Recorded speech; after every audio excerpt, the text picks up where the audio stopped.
So there is no limit to what you can do, no matter how small you may feel you are when it comes to technology, or how weak you may think your balance sheet is. Believe it or not, you can be creative and you can find a way to make it happen.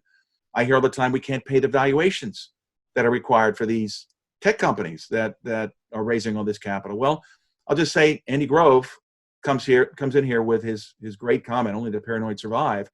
And we have a couple of stories. I'm not going to spend much time on this. You probably know the stories of Nasper's, but Nasper's was one of those companies facing a crisis. It was on its knees. It was a traditional publisher, the #1 publisher in South Africa, a couple of billion in revenue. And when the dot-com peak ended, I mean, it just had some eyeballs on a few websites. That's why it went up here like every other company in media. But when that crash started, it was in trouble. It was frankly facing the end. It was going to go extinct. And Koos Becker, a visionary leader, said, we're not going to go extinct. We're going to find a way out of this. They decided it was China. They spent $100 million on a failed ISP in China. That wasn't enough. He said, okay, we failed.